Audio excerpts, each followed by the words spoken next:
Hello दोस्तों, internet episode 6 की Hindi explanation में आपका स्वागत है। और अगर आप लोगों ने इस वीडियो पे क्लिक कर दिया तो गलती से भी इस वीडियो को स्किप मत कर लेना। क्यों? क्योंकि पिछले एपिसोड में आपने देखा था कि वो कारण जिसका अभी तक सिर्फ केला ही गायब हो रहा था, अब उसके अंगूर भी गायब हो चुके हैं। उसका केला तो उसे वापस मिल चुका है, लेकिन अब उसका अंगूर का क्या? और टर्बोमैनी बता दिया कि उसके अंगूरों को उसने कहीं गिरा दिया, लेकिन अब उसको खुद नहीं पता है कि उसके अंगूर कहाँ पर गिरे हैं।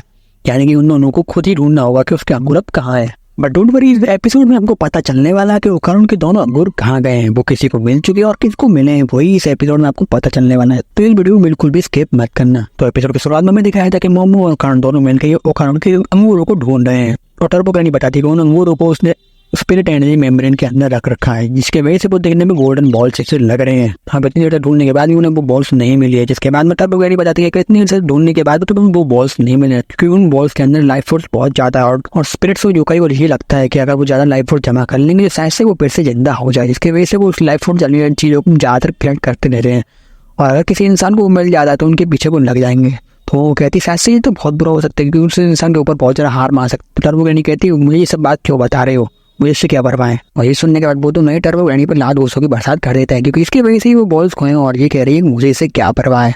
इसके बाद वो घर पहुंच जाते हैं और वो इंग्रैनी उससे पूछती है कि हाँ तुम लोगों को अंगूर मिले कि नहीं, और वो कहते हैं नहीं मिला अभी तक। अब उनको ये तो पता नहीं कि वो बॉल्स कहाँ पे है। तो मूवी ग्रैनी कहती है कि मैं अपने किसी जानकार से पूछूंगी उन बॉल्स की इन्फॉर्मेशन के लिए। और ओकारण से एक बात और कहती है कि अभी सुन लो, तुम्हारे अंदर भी इस समय टर्बोमैनी की पावर्स है। इस समय तो वो एक्टिवेट नहीं हुई, लेकिन तो अभी भी ये डेंजरस है, तो तुम्हें संभल के रहना होगा। इसके बाद वो दोनों स्कूल निकल जाते हैं, लेकिन ओकारण जैसे स्कूल में पहुंचता है एक लड़का उसके कंधे पे हाथ रख देता है और उससे पूछते है कि मैंने सुना है कि तुम्हारे और मोमो के बीच में कुछ चल रहा है। तो ओकारण कहता है नहीं, ऐसा कुछ भी नहीं है, हमारे बीच में ऐसा कुछ भी नहीं चल रहा है। तो लड़का कहता है अच्छी बात है, तो क्या तुम हमें मोमो से इंट्रोड्यूस करवा सकते हो?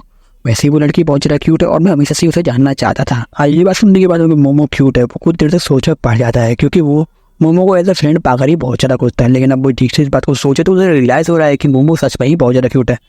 लेकिन अगर मुझसे कोई पूछे ना तो मोमो क्यूट नहीं, काइंड ऑफ हॉट टाइप किसी है। आप लोगों को क्या लगता है? अब ये सब तो ठीक था, लेकिन वो लोग कुछ ऐसा सवाल पूछ लेते हैं जिसके बाद उसके कारण बहुत ज़्यादा गुस्सा हो जाता है। वो पूछते हैं कि तुम लोगों ने आज तक वो सब किया है कि नहीं। तो ओकारण तो पहले कंफ्यूज हो गया था कि हम लोगों ने क्या किया है कि नहीं। तो बोलते हैं कि वो वाला काम।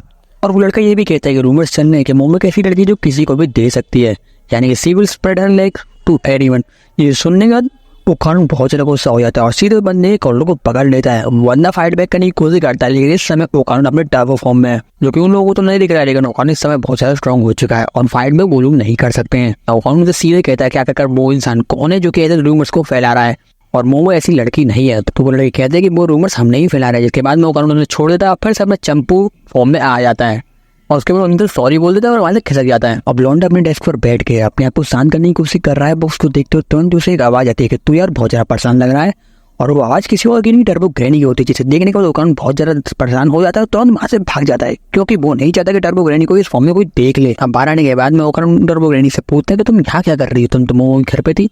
तो टर्बोमैनी बताती है कि मोमो की ग्रैनी नहीं, उसे बाहर निकाला। ये कहते हुए कि वैसे भी अब उसके पास पावर नहीं है तो वैसे भी कुछ नहीं कर सकती, तो उसे निकल कोई बात नहीं, बाहर जाने दो। उसके बाद ओकारण भी कहता है कि हाँ ऐसी अजीब हरकत सिर्फ वही कर सकती है। तो टर्बोमैनी कहती है मुझे लगता है तुम मेरी पावर से बहुत ज्यादा परेशान हो चुके हो, तो क्यों ना मुझे तुम अपने 2 मिनट के लिए अंदर आने दो, उसके बाद मैं अपनी पावर्स को वापस ले लूंगी, उसके बाद में तुम्हें भी परेशानी नहीं होगी। तो ओकारण कहता है बिल्कुल भी नहीं, जब तक तुम मुझे मेरे अंगूर वापस नहीं दोगी मैं तुम्हें अपने पावर्स वापस नहीं देने वाला हूँ। और लौंडा बिल्कुल सही कह रहा है, ऐसा तो टर्बोमैनी को उसको पावर वापस मिल जाएगी और हमारा लौंडे का क्या, उसके अंगूर कहाँ जाएंगे फिर।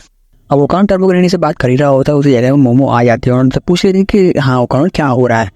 और ओकारण टर्बोमैनी के बारे में मोमो को बताने वाला होता है, उसी समय उसे उसका चेहरा दिख जाता है और वो उसे रियलाइज होता है सही में यार मोमो तो सही में बहुत ज़्यादा क्यूट है। और अब रियलाइज करने के बाद में लौंडे को आ रही है शर्म। पहले वो थोड़ा खिसकता है, कोई और खिसकता है, उसके बाद 1 2 3 बंदा गायब हो जाता है। उसके बाद पीछे उसकी मोमो भी भागती है, लेकिन वो उसे नहीं पकड़ पाती है। और इस समय वो अपने क्लास में मुंह फुलाई बैठी हुई है। मोमो गुस्से में देखते उसकी फ्रेंड उससे पूछती है आखिर तुम इतने गुस्से में क्यों, तुम्हारी लड़की के साथ कुछ हुआ है क्या? पर उसे बताती है वो कि ओकारण उसे बहुत दिन से अवॉइड कर रहा है।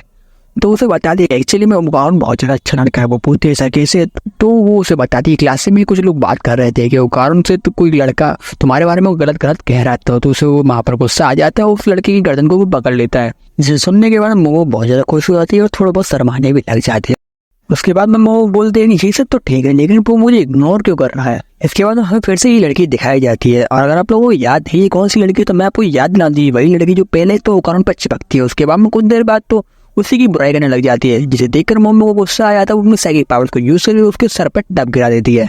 और अब हमें इस लड़की के बारे में बताया जा रहा है जो कि एक्चुअली में अपने आप को बहुत ज़्यादा सुंदर समझती है, और जो वे लड़के होते हैं उनको ये समझने का मौका देती है कि हाँ भाई वो लड़की उसे पसंद करती है, ताकि वो लोग मन ही मन में खुश हो जाएं। सबसे बड़ी बात, मोमो के बारे में जो रूमर्स चल रहे हैं ना, वो भी इसी लड़के ने फैलाया। और ऐसा क्यों किया इसने? ये समझती है कि मोमो एक डेमन है, और जिस समय मोमो ने अपने साइकिक हैंड्स को यूज किया था ना, इस लड़की ने उसे देखा भी था। है वो ऐसा क्यों? क्योंकि जो गोल्डन बॉल्स थे ना, जिसके अंदर ओकान के अंगूर थे, वो इस लड़की को मिल चुके हैं। टर्बोग्राइनी ने तो पहले ही बता दिया था कि जिस पर्सन को वो बॉल्स मिलेगी उसकी स्पिरिचुअल पावर एक्टिवेट हो जाएगी, यानी वो डीमंस और योकाई वगैरह को देखने लग जाएगी। यानी ये लड़की समझती है कि इसी जो चोजन बनी, मतलब कि इस पावर को इसे इसलिए दिया गया है क्योंकि ये बहुत ज़्यादा सुंदर है। वो गॉड ने इसे चुना है डीमन से लड़ने के लिए।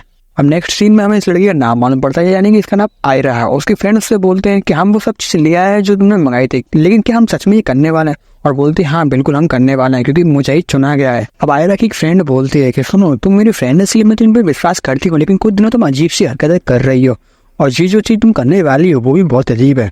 और उसी के बाद में आयरा बाहर देखती है और कहती है ये उसकी फैमिलियर है, और फिर वो बोलती है कि रेड ड्रेस में एक लड़की है जो कि वहाँ से गुजर रही थी, मतलब कि जो मोमो की फैमिलियर ही हो सकती है।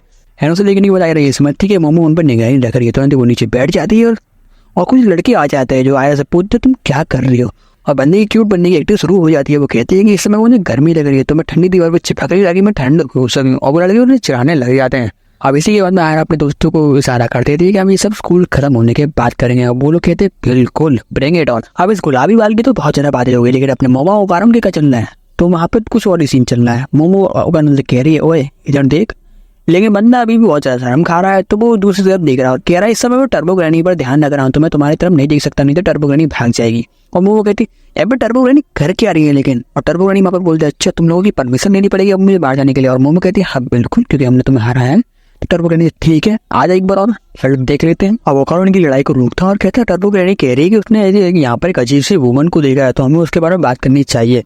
टर्बोग्राइनी कहती है कि मैं स्कूल में सिर्फ घूम ही नहीं रही थी, मैं यहाँ पर उन बॉल्स को भी ढूंढ रही थी। इसके बाद मोमो कहती है कि क्या तुम्हारा दिमाग खराब हो गया, स्कूल में बॉल्स कहाँ से आ जाएगी? ओकारण कहता है कि ऐसा हो सकता है क्योंकि अब तक हम लोग ये समझ रहे थे कि किसी स्पिरिट ने उस बॉल्स को ले लिया हुआ, लेकिन हमने कभी ये सोचा ही नहीं कि शायद से कोई इंसान भी उसे उठाकर ले जा सकता है। और टर्बोग्राइनी बताती है कि अगर कोई इंसान उन बॉल्स को ले लेता तो उसकी स्पिरिचुअल पावर अवेकन हो जाएगी, जिसके बाद वो भी स्पिरिट्स को देख सकते हैं। लेकिन इसका मतलब ये नहीं है कि सिर्फ वही स्पिरिट्स को देख सकते हैं, स्पिरिट्स भी उन्हें देखने लग जाएगी, यानी कि उन पर स्पिरिट हमला कर सकती है और वो डेंजरस और चांसेस है कि उस इंसान पर स्पिरिट्स अटैक भी कर सकती है। सुनने के बाद मोमो कहती है ये तो बहुत बुरी बात हुई, अगर ऐसी बात है तो हमें पहले ही बता देना चाहिए था तुम्हें।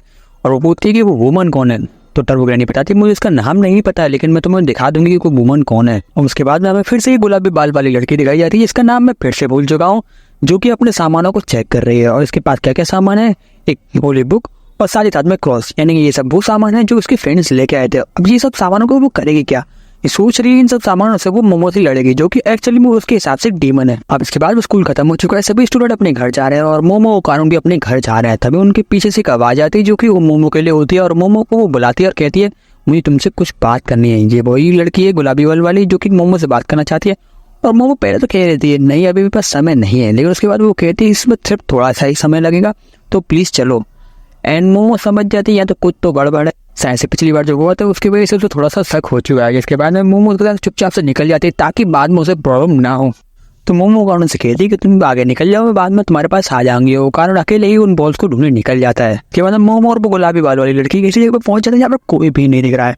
तो मोमो उससे पूछती है कि तुम मुझे क्या बात करना चाह रही थी, वो भी ऐसी जगह पर। तुरंत ही उस लड़की के दो फ्रेंड आते हैं और मोमो को पीछे से पकड़ लेते हैं।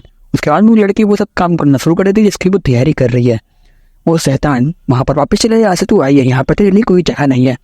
जिसके बाद मोमो कहती है अबे इसमें से बहुत बदबू आ रही है, आखिर ये चीज़ क्या है। अभी वो मोमो की बात तो सुन नहीं रहे हैं, मोमो कह रही है मुझे छोड़ दो, लेकिन ये सुन ही नहीं रहे। तो मोमो के पास कोई और चॉइस नहीं बचती है, वो अपने साइकिंग हैंड्स का यूज करती है और तुरंत ही उनके दो फ्रेंड्स को एक कोने पे चिपका देती है। अब वो लड़की मोमो के उस साइकिंग हैंड्स को देखती है और कहती है तो वही डिमोनिक विंग्स है और उसका क्रॉस भी काम नहीं कर रहा है। तो उसके वो कहती है कि अब मेरे पास कोई और चारा नहीं है, मुझे अपना हेवनली गिफ्ट को यूज करना होगा। और तुरंत ही उसे वो मोमो के ऊपर यूज करने लग जाती है। और जैसे ही उसे मोमो देखती है वो तुरंत समझ जाती है ये तो ओकारण के अंगूर हैं। जैसे ही मोमो देखती है उससे वो पूछ लेते कि तेरे पास उसके बॉल्स क्या कर रहे हैं। उसके बाद में वो लड़की भी कहती है कि तुम्हें बॉल्स के बारे में पता है। मोमो उससे कहती है कि तेरे हाथ में इस समय जो चीज है वो ओकारण के अखरोट है। और उसके बाद में लड़की उस पर गुस्सा हो जाती है और कहती है कि तुम इतनी पवित्र चीज को इतनी गंदी चीज कैसे बता सकती हो। उसी समय पे ओकान भी वहाँ पर आ जाता है और मोमो से कहती है जल्दी से मुझे बता। कारण कहता है कि इस समय हमारे पास इसका समय नहीं है। और उसी समय पे कुछ और चीज उसके पास आ जाती है जो कि आती है आयरा को पकड़ लेती है। हाँ, मुझे इस लड़की का नाम याद आ चुका है और वो आयरा से कहती है कि आखिरकार मैं तुम्हें हासिल कर सकती हूँ। मैंने बहुत दिनों से तुम्हारा इंतजार किया ताकि तुम मुझे देख सको। अब ये स्पिरिट आयरा के पीछे क्यों लगी है? एक्चुअली में जब आयरा छोटी थी तो उसने बचपन में एक लेडी को अपनी मम्मी कह दिया था, जिसके बाद में वो लेडी मर चुकी थी और तो उस दिन के बाद में वो आयरा के पीछे लग गई है क्योंकि आयरा ने उसे अपनी मम्मी कहा था। अब हमें फिर से प्रेजेंट में लेकर जाया जाता है जहाँ पर आयरा अभी भी समझ रही है कि जो मोमो की फैमिलियर है और मोमो कारण से तुरंत कहती जल्दी से ट्रांसफॉर्म हो और आयरा को बचाओ। और आयरा को बचाने वो कानून जाता भी ट्रांसफॉर्म होकर, लेकिन वो उसे नहीं बचा पाता क्योंकि जो स्पीड बहुत ज्यादा ही फास्ट होती है। एंड में वो कानून को पकड़ के वो निकल जाती है। इसके बाद मोमो वो कानून को बचाने की कोशिश करती थी, लेकिन क्योंकि आयरा और उसकी फ्रेंड्स ने उसके हाथ बांध दिए थे तो वो अभी तक उसके बांधे हुए हैं, जिसकी वजह से वो अपनी सारी हैंड्स को ढंग से यूज नहीं कर पा रही है। उसके बाद वो स्पिरिट मोमो भी अटैक करती थी, जिसे वो रोकने की कोशिश करती है लेकिन वो रोक नहीं पाती है और दीवार पर चिपक जाती है। उसके बाद में वो स्पिरिट आयरा से कह रही है कि मैं तुम्हारा बहुत दिनों से इंतजार कर रही हूँ और वो उससे कहती है कि तुम मुझे मम्मी बोलो। जिसके बाद में मोमो फिर से एक बार आवाज देती है और कहती है वो कानून को अभी क्या अभी भापे तो, और तुम्हें क्या पता नहीं है कि तुम ह्यूमंस पर अटैक नहीं कर सकते हो, ये रूल्स के अगेंस्ट है। अब क्योंकि मोमो बार बार बीच में आ रही है तो उसके बाद में वो स्पिरिट कहती है कि तुम्हें दिख नहीं रहा है कि इस समय हम एक बहुत ही इमोशनल सीन पर है तो हमें डिस्टर्ब मत करो। जिसके बाद आयरा को भी रियलाइज हो चुका है कि ये जो स्पिरिट है ये मोमो के साइड में नहीं है। उसके बाद में वो कहते एक बात पूछूं, क्या तुम कोऑपरेट करना चाहोगे इसे हराने के लिए? उसके बाद में बोलते कि ये क्या बकवास है, मोमो कहती है। उसके बाद टर्बो ग्रैनी भी निकल चुकी है क्योंकि अब वो भी उसके साइडिस्ट नहीं बनना चाहती है। उसके बाद में कहते हैं ये स्पिरिट का नाम एक्चुअली में एक्रोसेल की है। अब यहाँ पर ये लोग बात कर रहे हो तो उसी तरह आयरा भी अपनी बात करने लग जाती है कि इस समय मैं चोजन वन हूँ और मेरा काम है तुम जैसे मॉन्स्टर को हराना। जिसके बाद में वो एक्रोसेल की बहुत ज्यादा गुस्सा हो जाती है और कहती है तुम्हारी वजह से अब आयरा इतनी बिगड़ चुकी है। उसके बाद वो आयरा को ही निकल जाती है ये कहते हुए कि अब ये बिगड़ गई है, मतलब कि ये पहली वाली आयरा नहीं रही। इसके बाद मोमो टर्बो ग्रैनी से कहती है कि मैं जल्दी से जल्दी मेरे हाथ खोल दो। और टर्बो ग्रैनी कोशिश भी करती है लेकिन हाथ नहीं खोल पाती क्योंकि उसके पास इतनी फिजिकल पावर नहीं है। और वो मोमो से ही कहने लग जाती है इस पे तुम्हारी गलती क्योंकि तुम लोगों ने मेरी पावर ले ली है। एक्रोसेल की मोमो को पकड़ लेते और कहती है मुझसे माफी मांगो कि तुम्हारी वजह से ये सब चीजें हुई है। और मोमो कहती है मॉन्स्टर। इसके बाद में वो बहुत ज्यादा गुस्सा हो जाती है और मोमो को पीटने लग जाती है, लेकिन उसके बाद में कोई फर्क नहीं पड़ता है। ठीक है, मैं तुम्हें एक बात पर माफ कर सकती हूँ, मैं सिर्फ ये मौका सिर्फ आयरा को देती हूँ, लेकिन मैं ये मौका तुम्हें भी दे रही हूँ। तुम एक बार मुझे मम्मी बोल दो, उसके बाद मैं उन्हें माफ कर दूंगी। लेकिन उसके बाद में भी मोमो उसे मम्मी नहीं बोलती है, उससे कहती है मॉन्स्टर। जिसके बाद में वो मोमो को भी निकल जाती है। सबको खाने के बाद में एक्रोसेल की हीरो रोने लग जाती है कि मेरी बेटी कहाँ गई। फिर वहाँ पर टर्बो ग्रैनी आ जाती है, उससे कहती है कि जल्दी से जल्दी सभी बच्चों को वापस दे दो, नहीं तो मैं तुम्हें माफ नहीं करूंगी। और बोलो क्योंकि समय में बहुत ज्यादा दुखी हूँ। टर्बो ग्रैनी एक्रोसेल को बताती है कि आयरा के पास जो पावर है वो कोट लग लाती है। उसके बाद में एक्रोसेल की अचानक से जलने लग जाती है, उसके मुंह से आग निकलने लग जाती है और वो कंफ्यूज होती है कि ऐसा क्यों हो रहा है। तो टर्बो ग्रैनी उसे बताती है कि तुम्हारे मुंह में इस समय मुंह में एक चीज लगी गई है और एक्चुअली में वो क्रॉस है। क्रॉस एक्चुअली वो एक लाइटर है और बहुत देर पहले से तो उसे कुछ जलाने के लिए नहीं मिल रहा था, लेकिन लड़ाई के दौरान तुम्हारे कुछ बाल तुम्हारे मुंह में चले जाते हैं जिसे मोमो जला देती है। और एक्रोसेल की मुंह जैसे जैसे जल रहा है वो तीनों भी बाहर आ जाते हैं and now they are ready to fight. और नेक्स्ट एपिसोड में उन लोगों की आपको फाइट देखने के लिए मिलने वाली है। और इसी के साथ मेरी ये वीडियो खत्म होती है। आई एम सॉरी, लास्ट का जो थोड़ा पार्ट था वो थोड़ा मैंने जल्दी एक्सप्लेन किया है क्योंकि मुझ पर टाइम कम था, लेकिन आई होप आप लोगों को वीडियो अच्छी लगी हो। अगर वीडियो अच्छी लगी हो तो वीडियो को लाइक करें, चैनल को सब्सक्राइब करो और नेक्स्ट वीडियो में मिलते हैं। तब तक के लिए सायोनारा।